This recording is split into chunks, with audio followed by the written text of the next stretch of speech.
Dạ, kính thưa quý vị và các bạn, mình đang có mặt tại bến Đò Ngang. Mình đi qua tìm một cái nhân vật, đó là chú Hai Liêm. Chú Hai Liêm mà chú đàn thau rất là đặc biệt. Và cũng chính chú là một trong những cái nhân vật mà tạo cho mình cái nguồn cảm hứng là mình muốn làm một cái show, gọi là cái tên là show diễn cuộc đời, The Lifetime Show. Chú Hai Liêm đã qua lại trên cái bến Đò Ngang này, hay là cái phà Cồn Khương này mấy chục năm rồi, và với một cái chiếc đàn thau. Chú đàn cổ rất là hay. Và chú sống nhờ cái tình thương của bà con cô bác. Có nghĩa là chú vừa bán vé số và đồng thời là ai cho chú nhiêu cho, cứ vài ngày qua ngày chú đi qua đi lại. Bà con thương nhiêu thì chú hay bấy nhiêu. Thì bây giờ mình muốn dùng một cái show và chú là nhân vật chính, làm sao mà mọi người phải lên để được xem chú biểu diễn. Đó, cái mục đích của cái chương trình show diễn cuộc đời là nói như vậy đó. Và mình muốn đưa những cái nhân vật hoàn cảnh đặc biệt, tài năng cũng đặc biệt. Và mình tin chắc rằng những cái nhân vật này cũng vậy. Thấy chưa? Chắc chắn em.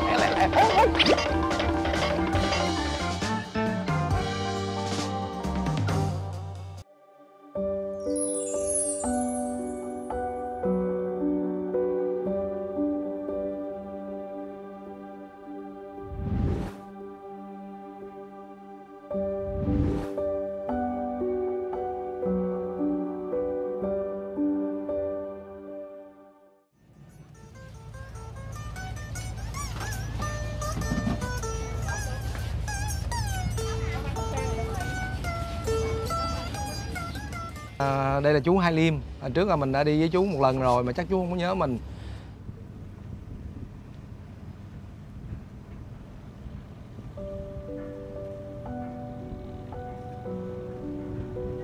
Trên bến phà Cồn Khương nối liền hai bờ sông Hậu, dòng người cứ vội vã qua lại.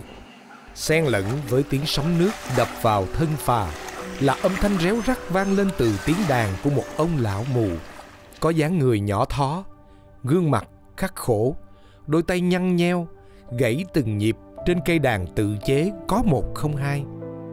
Chỉ mong kiếm được chút tiền từ tình thương của bà con đi phà mà trang trải qua ngày.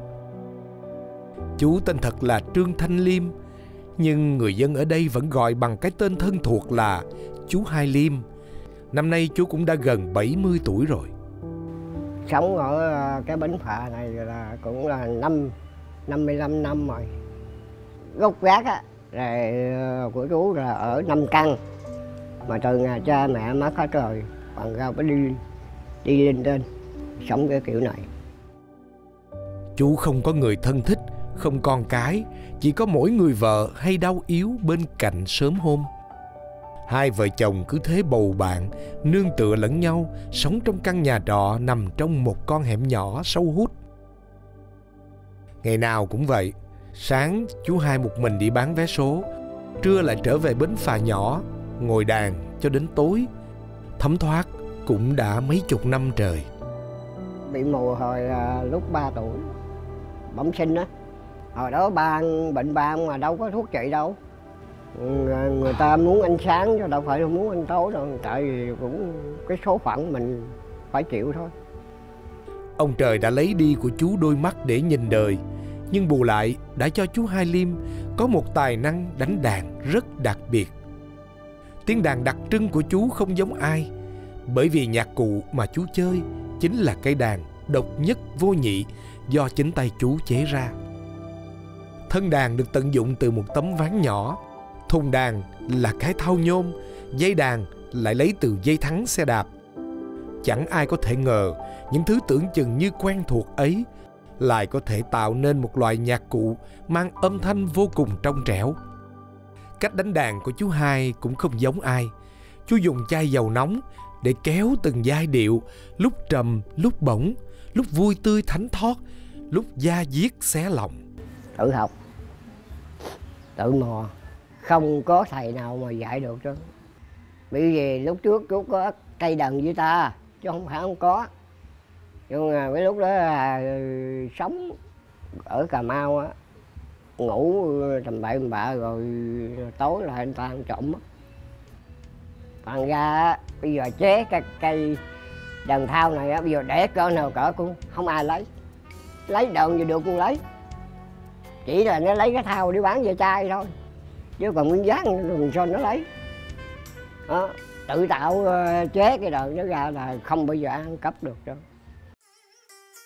Nhìn đôi bàn tay chay sạn, say sưa, ghi chặt dây đàn, mới thấy được ẩn sâu trong con người chú Hai là một tình yêu âm nhạc to lớn và cả một tâm hồn nghệ sĩ khó ai có thể có được. Gần như tất cả sức lực, tâm trí, tâm hồn của ông đã ăn nhập vào cây đàn thau ấy, mãi mãi không bao giờ tách rời. Không làm á thì ngồi một chỗ là ai cho mình. Có đi làm mới có tạo ra đồng tiền mới sống được. Ngồi một chỗ thử là có ai cho không? Không bao giờ có. Chuyến phà hàng ngày chở những vị khách qua lại hai bên bờ sông. Người đến rồi người đi, nhưng chú Hai Liêm vẫn ngồi đó bên cây đàn thau của mình.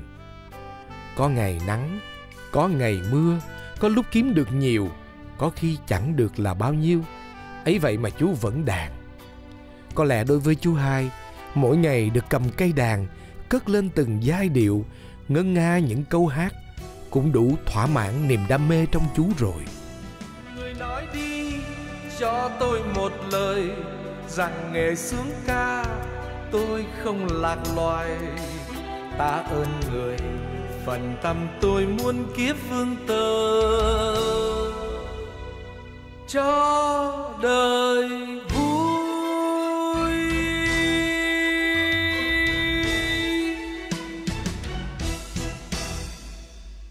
Ủa chú có nhiều người đàn cái đàn này giống chú không chú? Không có, ở đây là chỉ có mình lên nè. Ở nguyên miền Tây này có mình chú thôi hả? Đất nước Việt Nam thì chỉ có mình lên tôi à. Nguyên đất nước Việt Nam, chú nói nguyên đất nước Việt Nam có mình ơn tôi à. Mà thiệt, mình cũng lần đầu tiên luôn, mà cũng là lần duy nhất mình thấy có một cây đàn vậy luôn á.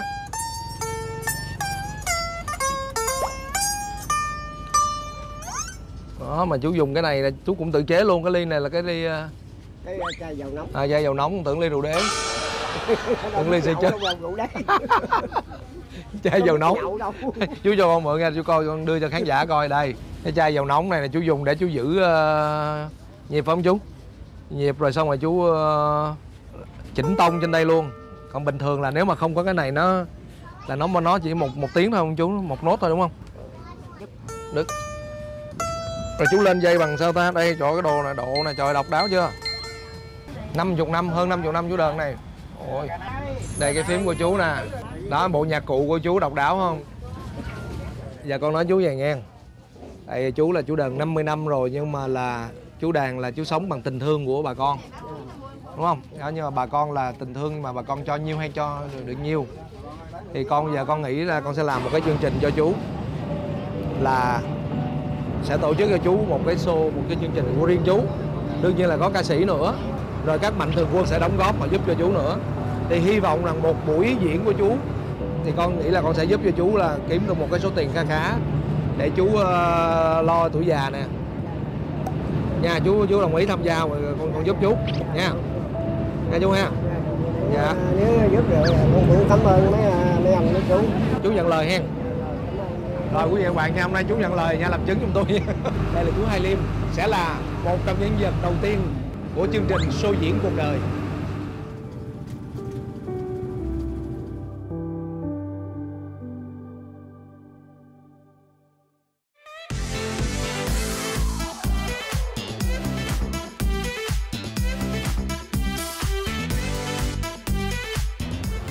Kính chào quý vị và các bạn.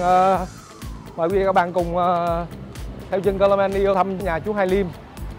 Ở đây là thuộc thị trấn Cái Vồn, huyện Bình Minh, hẻm 3089 thuộc tổ 4 khóm 6. Rồi đây là cái hẻm vào nhà chú nè. Hẻm nhỏ xíu xíu à, nhỏ lắm.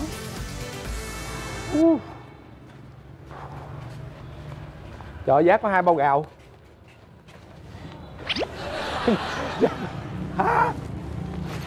Hai bao gạo, bao gạo có 10 kg à. Chịu không nổi luôn. Rồi. Mẹo vô nữa hả? Có cái cua nữa kìa. Trời đất.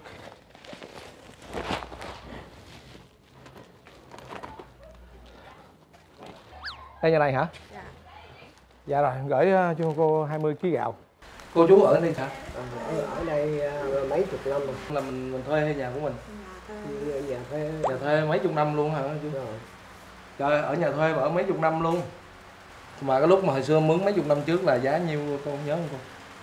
Trước có Nóng 700 này giờ đã tới về tiền điện tiền nhà 800 mấy. 800 mấy luôn. Giờ là tiền điện tiền nhà là 800 mấy. Ở lại nó đòi nợ quá. Giờ mình đang nợ bao nhiêu cô? Nợ tới 60-70 triệu đó. Cái này bởi vì bán số á, rồi bị người ta giật á, có khi ta giật nguyên một cùi luôn, phần ra phải mượn nợ để mà đắp qua cái trả cái tiền số, chứ đâu không thôi rồi chú đâu có thiếu nợ đâu. Không bao giờ tới giờ đó, lúc nào bệnh thì mượn tiền để chữa bệnh cho cô nữa. Dạ. Rồi mà cô chú không có được cháu nào hết. Không, phải đó có bầu cái đi gánh nước mướn anh ta cái gãy cầu té rồi hư rồi mổ rồi giờ luôn này không có đẻ được. Bây giờ lớn tuổi rồi còn gì nữa mình. Xong 6 tuổi rồi còn gì nữa.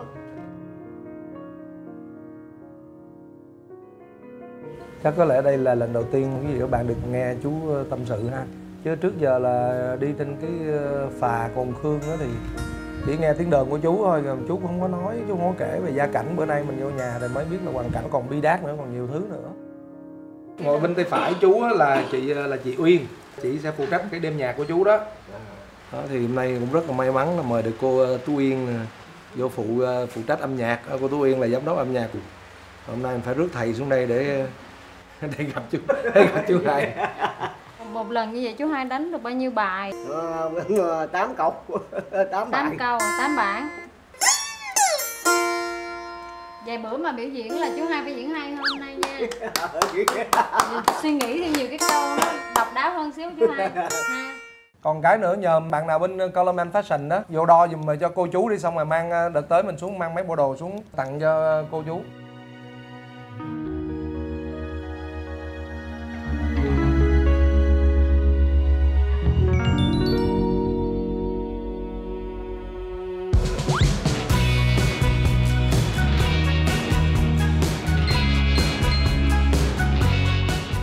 Chú hồi hộp không chú? Em đầu tiên là hồi hộp chứ giờ hết rồi. Dạ chứ. Rồi mình tự tin rồi. Sẵn sàng rồi.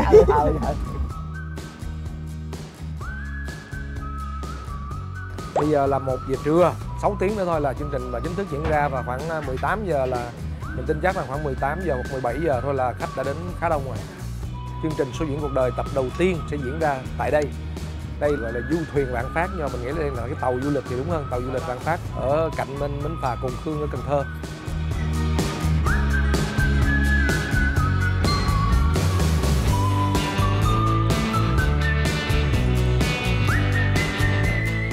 Thì tình hình hiện tại là đã hơn 120 khách đăng ký rồi. Mặc dù là mọi sự chuẩn bị thì có thể nói là tương đối là chu đáo, nhưng mà tất cả anh em chúng tôi đều đang rất là hồi hộp.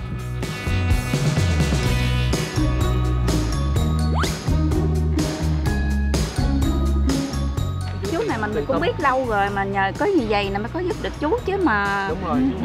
Mình cũng nếu như có một mình thì mình cũng sẽ không có làm được.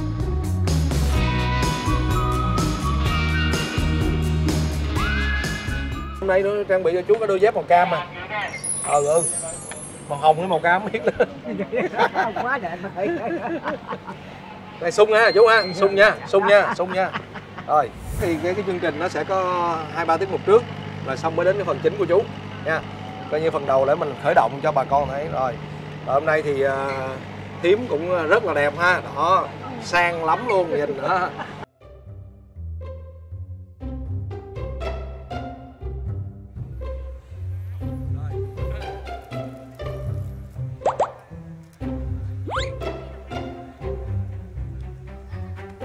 Kính thưa quý vị các bạn, bây giờ mới là 6 giờ 15 phút thôi mà chương trình 7 giờ mới diễn ra, cho nên là mình nghĩ rằng là một số vị khách mời danh dự của ngày hôm nay họ vẫn đang đến, đó, chưa đông lắm. Còn nửa tiếng nữa.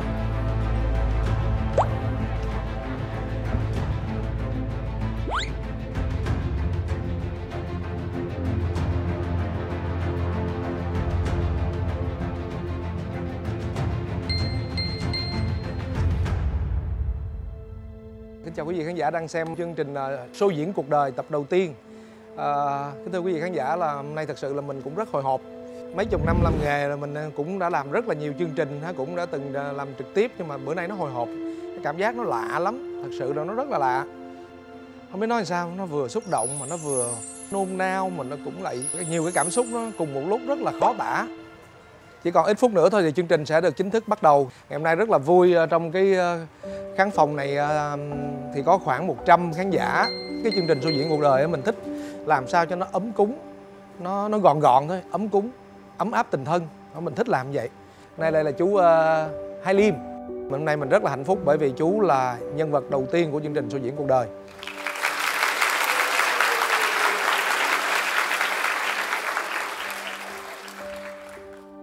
Dạ rồi, xin được chào mừng quý vị và các bạn đang đến với chương trình Show Diễn Cuộc Đời tập đầu tiên. Kính thưa quý vị và các bạn, chương trình Show Diễn Cuộc Đời do Đài Truyền hình Thành phố Hồ Chí Minh phối hợp cùng công ty Color Entertainment thực hiện với sự đồng hành của hai nhãn hàng Colorman Foodmart và Colorman Fashion. Xin hân hạnh giới thiệu đến tất cả quý vị và các bạn nhân vật của tập 1 Show Diễn Cuộc Đời ngày hôm nay, đó chính là chú Hai Liêm Đàn Thau. Dạ, chào chú. Dạ, chú nghe rõ không chú? Rõ gạt luôn á. Rõ gạt luôn hả? Dạ.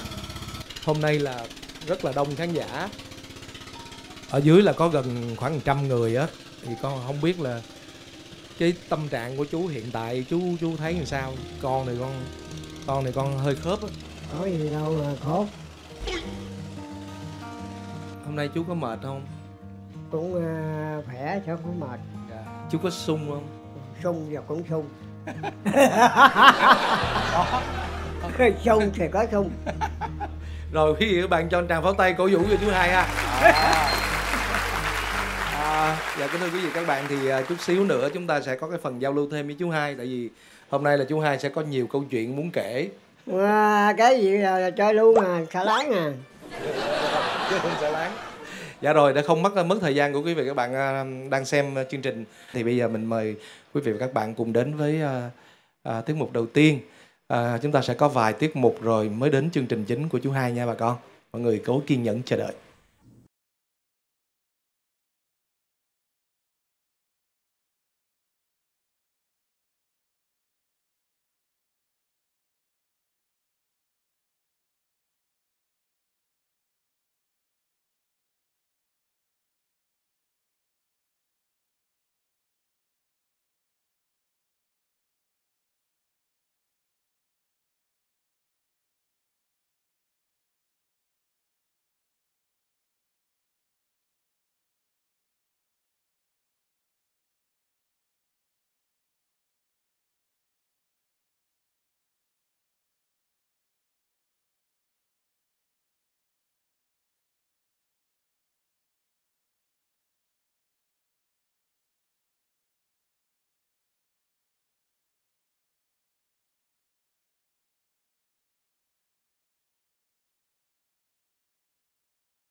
Và tiếp theo đây thì Caroline xin được mời quý vị cùng đến với sự xuất hiện vô cùng đặc biệt của một giọng ca nhí. Cô bé này đã từng làm dậy sóng trong chương trình Thần tượng tương lai, đó chính là bé Nghi Đình.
dành một chút tiền trong cái xe diễn hôm nay của con cho ông.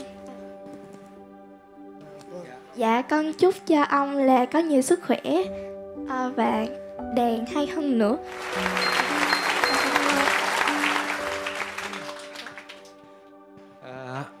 Cảm ơn Nghi Định nha con.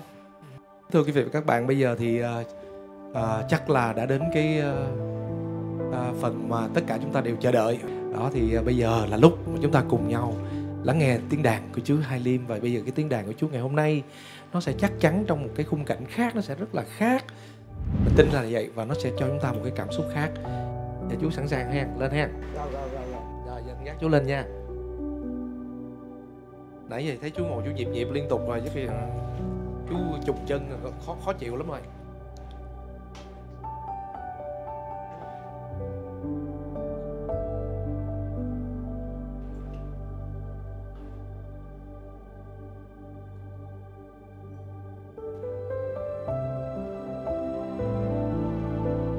Cái gì các bạn thân mến, chắc là hôm nay mình sẽ thấy là cây đàn của chú nó khác hơn cây đàn mọi ngày. Cây đàn mọi ngày của chú thì nó có thêm cái ca phía trước mà ban tổ chức đang tạm giữ. Cái ca này là mình hay nói đùa là đây là cái cần câu cơm của chú. Ngày ngày chú qua lại trên cái bến phà Cồn Khương này thì chú cứ dạy chú đàn, rồi cái ca đó là cái mà người ta coi như rủ lòng thương được bao nhiêu thì hay bấy nhiêu. Rồi chú cũng có thêm một cái sắp vé số đó, thì ai mua, ai không mua thì cho bao nhiêu thì hay bấy nhiêu. Thật sự mình đã cũng có một lần mình thử, mình xin phép chú rồi xong mình nhón lấy trong cái ca đó một sắp tiền của chú, thì mình đếm toàn là tờ 500 với 1.000 không à. Rất là hiếm thấy tờ 5.000. Chắc là chút xíu nữa mình xin giao lưu với một cái chị tên là chị Nguyên. Chị đến từ Mỹ Tho. Chú cho con chút xíu nha. Dạ thưa chị có thể kể một chút xíu về cái kỷ niệm của chị với chú được không ạ? Dạ, cái năm đó là nay tròn 14 năm đó chú. Dạ, thời điểm đó là mình đi công tác ở Kiên Giang. Dạ, trên đường về thì trừ cái phà gặp chú. Mà bữa nó mưa nữa. Dạ, rồi mình cho lúc đó trong người thì nó không bao nhiêu tiền, thì mới cho chú 5.000, mà không 5.000 trọn vẹn tờ 5.000 nữa nha. Thì lẽ gom đưa. Rồi trời mưa thấy tội nghiệp, mà nay là thấy giảm cỡ 70% sức khỏe rồi. Tưởng đâu là cái phà Cần Thơ nó đi vào Di Giảng, chú là không gặp nữa. Dạ. Thì thành cái ra chơi vô tình là coi trên cái YouTube thì thấy chú Coleman có đưa chú lên. Thì mình sắp xếp công việc ở nhà để mà đi một chuyến. Rất xúc động, thương lắm, tội nghiệp. Rất là xúc động đúng không quý vị các bạn? Và kính thưa quý vị khán giả, thì cái chương trình ngày hôm nay thì chúng ta không có bán vé không có thu tiền, nhưng mà thì chút xíu nữa có một cái bạn mang một cái thùng bạn sẽ đi lướt qua, rồi bà con cô bác mà cảm thấy thương chú bao nhiêu thì mọi người tùy tâm giúp đỡ cho chú, góp phần giúp chú thêm trang trải cuộc sống. Cảm ơn quý khán giả.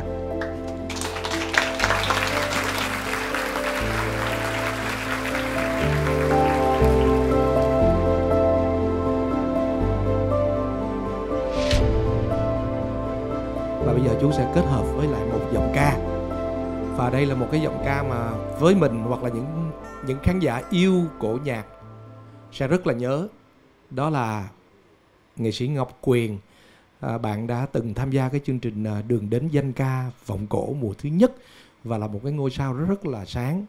Và cũng thưa với quý vị và các bạn là hôm nay là Ngọc Quyền cũng đến đây với gọi là đóng góp cũng như là giúp chú luôn, hoàn toàn là không có một cái cách xê gì hết, nói vậy luôn đó, quý vậy đó, bởi vì thấy chú vậy, thấy thương chú quá.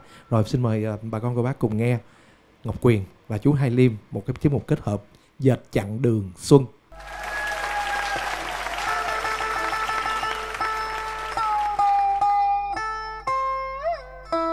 Hôm nay là Ngọc Quyền hát dây kép luôn nha, tại vì chú chỉ có đàn được dây kép. Xin thì quý khán giả nếu mà có nghe khó thì xin thông cảm, thì vì chú đàn chỉ có một tông được thôi.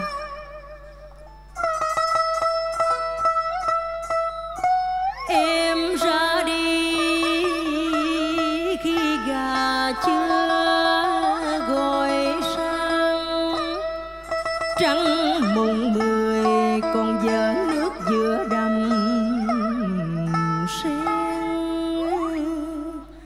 dẫn chiếc xuồng con cây sao nàng thân quen, dần cơm gói mõ cao khăn rằng quân cồn. Ngày lại ngày qua hàng trăm cây số nối chặng đường dây em vượt lũ qua đồng. Theo nhịp quê hương lưu chảy mạch máu hồng, cuộc đời vui khi chiến trường dây gọi rút ngắn đoạn đường là thêm bước tiến công. Xuồng em chở chú dân quân, chở cô cán bộ, chở anh hậu cần. Nón tay bèo lấp lánh dưới trăng, lúc nói chuyện thì thầm khi cười vui rộn rã.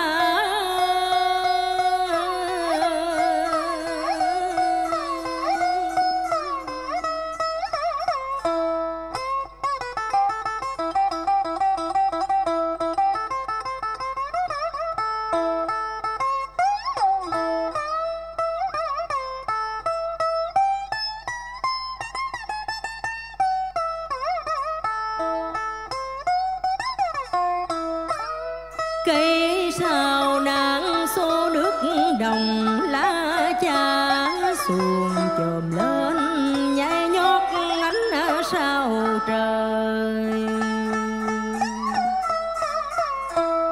Bình minh đã thức dậy rồi, nỗi nôn nao khi chân trời rực sáng.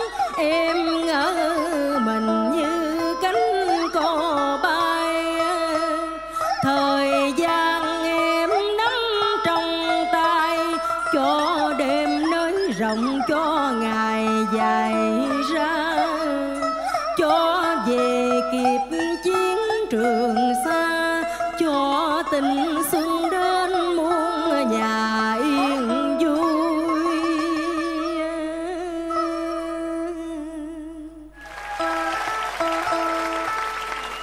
Dân xa đưa dòng hò bồng lên theo gió mây, âm thanh dịu dàng tha thiết ân tình, rằng em như chiếc thoi đưa. Tháng năm em dở chặng đường mùa xuân dưới nước nôi. Rộng cánh đồng xa trại mình ôm tiếng gió, nhìn những chiếc sao nhấp nháy như từng đôi mắt nhỏ lưng trời.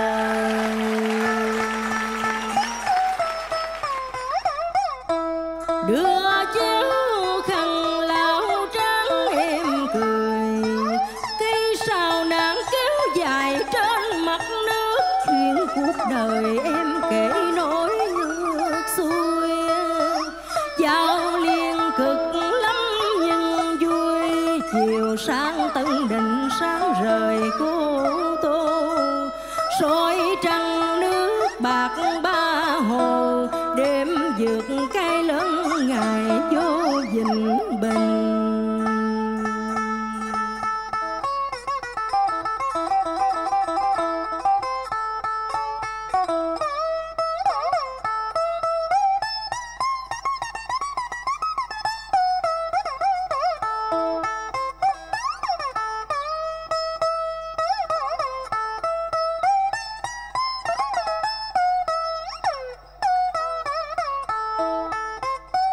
Thuở em đi vừa tròn 14 tuổi, mẹ tiễn chân em đến tận nơi này. Mái tóc màu mây chưa phủ vai gầy, đời ở đỡ ít nó nhiều đôi, thiếu bạc tiền dư giá đồn rồi. Em đi từ ấy đến nay, quản chi ngày vắng đêm dài gian truân. Sông kia rừng đó đã từng, em đi vết chặng đường xuân cho đời.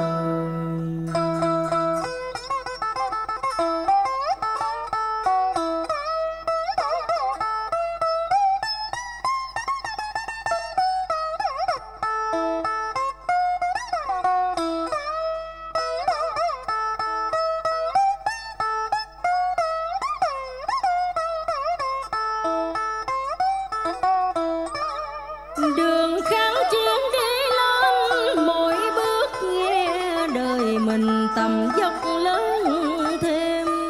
Vết tình yêu quê hương đất nước, nỗi trăm miền máu chảy về tim. Mang tin xuân chắp cánh bay không mỏi, nghe tâm hồn phơi phới dâng cao. Qua mỗi chặng đường đi đánh mì, tay giang tay thành nhân chiến hào. Bầu trời có mấy vì sao, người giao liên cũng có bao nhiêu miền. Giống hò dịu dắt thân thương của người em gái dệt đường mùa xuân.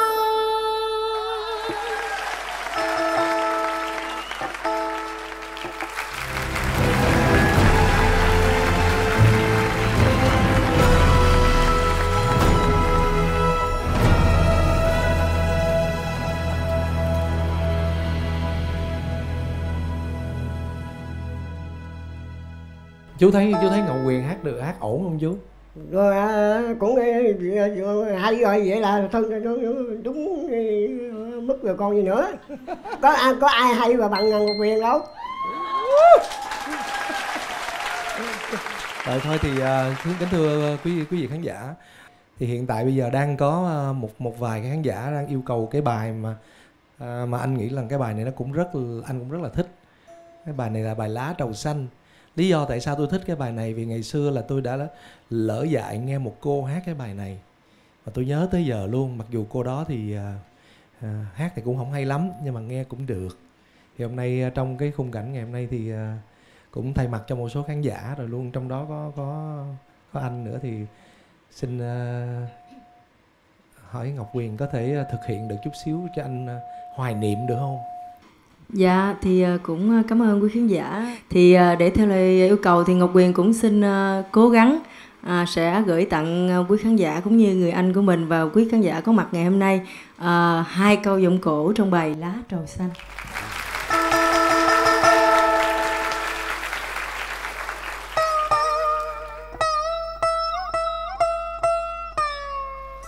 Thương nhau cao bộ làm đôi manh,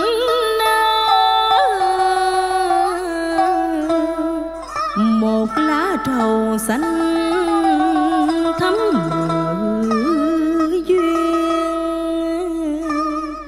Cứ mỗi chiều về khi tan chờ, em còn hoài vọng bóng người thương. Anh hứa với em khi mình nên duyên nên nợ thì một lá trầu xanh cũng nên vợ nên chồng.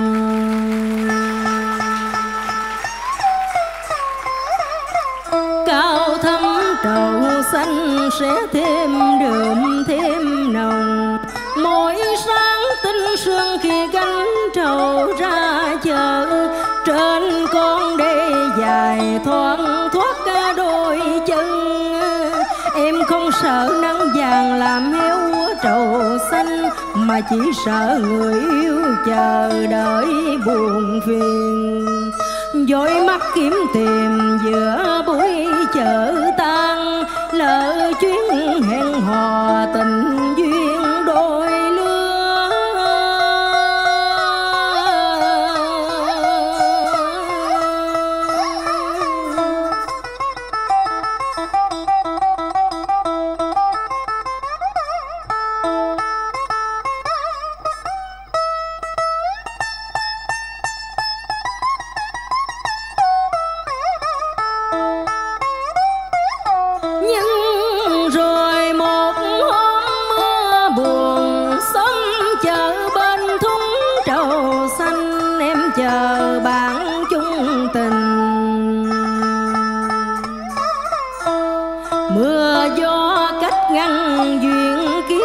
Đôi mình chợ vắng thương người, sao anh không đến? Yêu nhau rồi ngại gì lầy lối bước chân, để em quay về thơ thẩn nhớ thương. Trầu nặng gánh hay nặng tình em thương nhớ, anh phụ em rồi anh không tới nữa, để phiền chợ buồn héo hoa lá trầu xanh.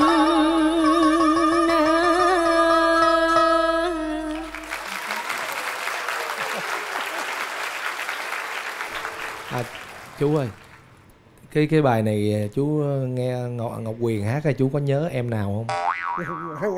Nhớ em cho ngày xưa đó. Là từ lúc mà chú đi coi như là đàn, chú bắt đầu chú cầm cái đàn chú đi du mục vậy thì chú có bao nhiêu em động lại chú? Là cũng hồi đó thì cũng nhiều thôi. Bây giờ tuy là bây giờ còn có một người thứ út nữa là hết rồi, đã chấm dứt á. Ủa sao bữa chú nói là hôm nay có nhiêu chú kể hết mà hôm nay chú không kể? Kể hết làm cho lộ bí mật hơn sao? Nói chứ thấy chú hai vậy thôi, chứ mặc dù là cuộc sống của chú rất là vất vả ha, nhưng mà chú thì rất là lạc quan. Và mỗi lần nói chuyện với chú là vui lắm. Mà mình nghĩ rằng bao nhiêu năm nay mình không thấy cái nụ cười của chú, mà hôm trước mà ngồi nói chuyện yêu đương của chú là thấy chú cười ha hả luôn, đã dễ sợ. Hy vọng rằng là cái nụ cười của chú sẽ tiếp tục mãi mãi và nhiều hơn, đúng không quý vị các bạn? Sau cái chương trình này thì mình hy vọng là chú sẽ vui hơn, lạc quan hơn và sẽ có nhiều nụ cười hơn. Và để liên tục chương trình thì mời quý vị các bạn cùng tiếp tục đến với một tiết mục nữa và làm một cái sự kết hợp nữa, gồm có Ngọc Quyền và Hoàng Thắng, và cùng với chú Hai Liêm sẽ tiếp tục một cái sự kết hợp với Dòng Sông Quê Tôi.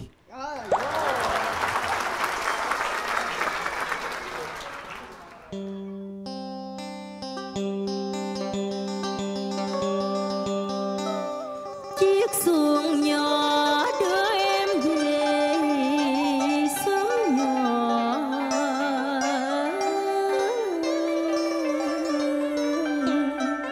nghe rì rầm tiếng sóng vỗ vừng xa. Dòng sông quê đẹp bóng trăng ngà, nghe câu hát xa xa lòng anh chẳng nhớ. Ơi ơi dàm cỏ đông, ơi hỡi dòng sông, nước xanh biển biết chẳng đổi thay dòng. Đuổi Pháp đi rồi nay đuổi Mỹ xâm lăng, viết tan tàu dắt sông càng xanh trong. giặc tan tàu giặc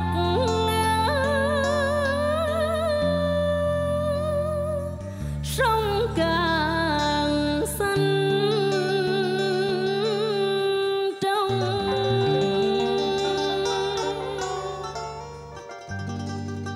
Từ buổi quen nhau anh thường kể em nghe chuyện màu xanh trên dòng sông Dàm có.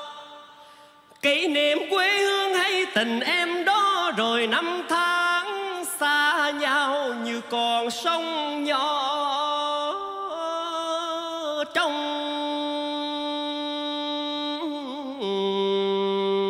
lòng. Dòng nước trong xanh soi ánh trăng rằm.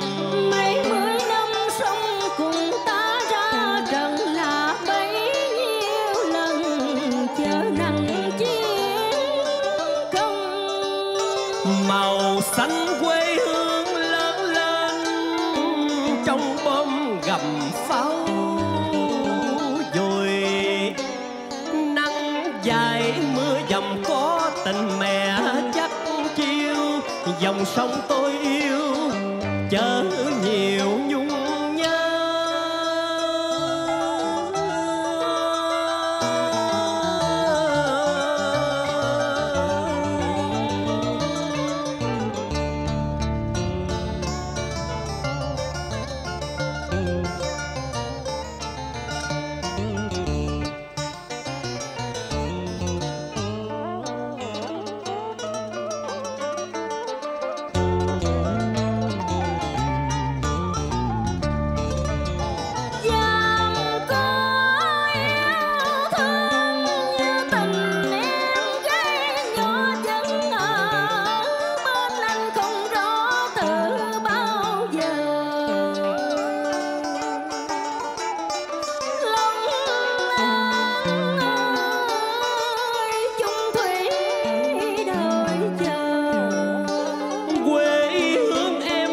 Bài ca bất tận trung dũng kiên cường đánh giặc toàn dân. Qua dàm có đông bỗng nhớ về Tân Trụ, hỏi nơi nào không mang kỷ niệm quê hương. Mất mát đau thương càng cao giọng hát, cay đắng mặn nồng vẫn thôn ngát tình em.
Dòng sông quê hay dòng sữa mẹ hiền, chở che bom đạn nuôi đàn con yêu tháng năm. Hàng giờ nước lung linh ru mình trong nắng mới. Xuân đến xuân đi mấy mùa chờ đợi, thời gian ơi chờ nỗi mong chờ.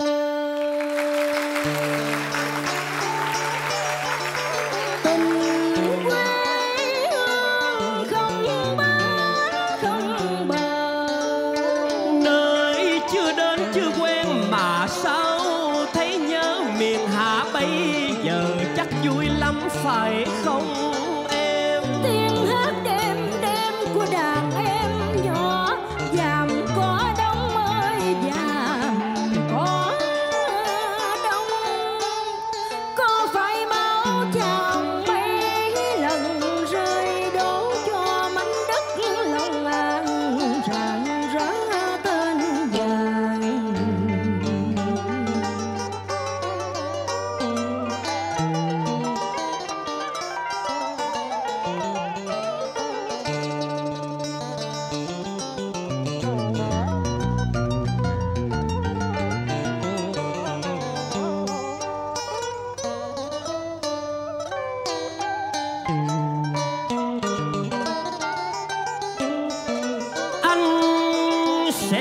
cho em màu xanh trên dòng sông dằm có, giữ em đêm kỷ niệm tuổi thơ. Giữ cho lòng an bài ca thương nhớ, giữ ánh trăng vàng, giữ ngôi sao nhỏ quê ta. Nghe tiếng em ca trên dòng sông giải phóng, lòng lâng lâng như giấc mộng ban đầu ở tận sông Hồng. Em có biết quê hương anh cũng có dòng sông, anh mãi gọi với lòng tha thiết, dám có đông ơi dám có đông. Xin cảm ơn nghệ sĩ Ngọc Quyền, Hoàng Thắng cùng ban nhạc cổ Nguyễn Mộng, Cần Thơ. Quý vị các bạn thân mến, thì các tiết mục biểu diễn thì xem như đã kết thúc, nhưng bây giờ thì mình xin công bố một số thông tin mà vô cùng quan trọng. Thay mặt chú Hai Liêm và cũng như ban tổ chức của chương trình Show Diễn Cuộc Đời thì xin gửi lời cảm ơn đến tất cả quý mạnh thường quân đã đồng hành với Colorman nói riêng và đồng hành với các chương trình của Colorman nói chung, từ Tiếng Rao 4.0 cho đến chương trình Show Diễn Cuộc Đời. Và tổng số tiền của quý bà con cô bác mạnh thường quân trước khi chưa tính cái tiền mà của bà con ở đây đóng góp thu tại đây thì số tiền là 110.335.463 đồng. Chưa kể bà con mình ở đây nha. Một lần nữa xin gửi lời cảm ơn đến tất cả quý bà con cô bác, đến ban nhạc, đến các nghệ sĩ, và đặc biệt là sự có mặt của chú Hai Liêm ngày hôm nay. Chú rất là mệt. Chú mệt chưa chú? Mệt lúc bây giờ thì mệt rồi, phải xin phép dừng nghỉ. Dạ. Rồi, chú có gửi lời cảm ơn mạnh thường quân, tất cả là được nhiều sức khỏe, được nhiều may mắn. Thưa bà con cô bác, mình thấy là chú rất là xúc động. Thật sự là mình nghĩ là chú rất là xúc động luôn, và con cũng mong rằng là ngày hôm nay là một cái chương trình mà có lẽ là nó sẽ là một cái kỷ niệm rất là đẹp đẽ với chú ha chú ha. Nha chú. Rồi sau chương trình này chú cứ lai rai chú đóng đàn nha. Rồi có gì con sẽ tiếp tục bán đàn thêm cho chú ha. Rồi, riêng tại ở đây gần 100 khách ở đây, mình đang nhận được trên tay mình cái số tiền của bà con nãy bỏ trong thùng, tổng cộng là 22.450.000 đồng.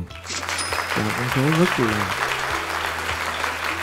nói chung là nó vượt xa cái mức mà mình dự kiến. Xin được gửi lời cảm ơn đến tất cả bà con cô bác. Và bên cạnh đó thì còn có một cái số tiền nữa của chương trình. Đây là phần quà tiền mặt và 5 triệu gửi đến chú, rồi cộng với lại 22.450.000 là tổng cộng là 27 triệu tại đây hay cô. Còn 110 triệu kia thì rồi con như đã trao đổi với cô chú thì con tạm giữ rồi chuyển dần dần cho cô chú để cô chú giải quyết chuyện gia đình rồi nợ nần rồi mua sắm gì đó, con sẽ chuyển xuống cho cô chú ha. Rồi còn một cái món quà nữa, dạ xin gửi đến chú đó, cái cây đàn mà ông Quang đi mua rồi. Dạ đây chú rờ nó một chút rồi con bỏ vô bao lại nha. Dạ. Rồi hôm qua có một khán giả cũng nói là thôi chú anh phải dán cái logo của anh lên đi biết. Thôi mình cũng nghe lời, nói chung khán giả xuống gì làm đó à. Rất đẹp hả cô? Cô thấy đàn đẹp không cô? Cô chưa thấy đúng không? Dạ. Rồi thôi thì dạ cảm ơn một lần cảm ơn chú, chắc chú mệt lắm rồi. Rồi xin cảm ơn tất cả quý bà con cô bác và cảm ơn mọi người đã dành thời gian. Cảm ơn rất nhiều khán giả từ thành phố Hồ Chí Minh cũng cất công xuống đây để tham gia cái chương trình này vì chú Hai, vì Colorman và vì Show Diễn Cuộc Đời. Dạ, đến đây thì xin khép lại và xin gửi lời chào tạm biệt đến tất cả quý khán giả. Xin cảm ơn tất cả. Người nói đi cho tôi một lời rằng nghề sướng ca tôi không lạc loài. Ta ơn người phần tâm tôi muôn kiếp vương tơ cho đời vui.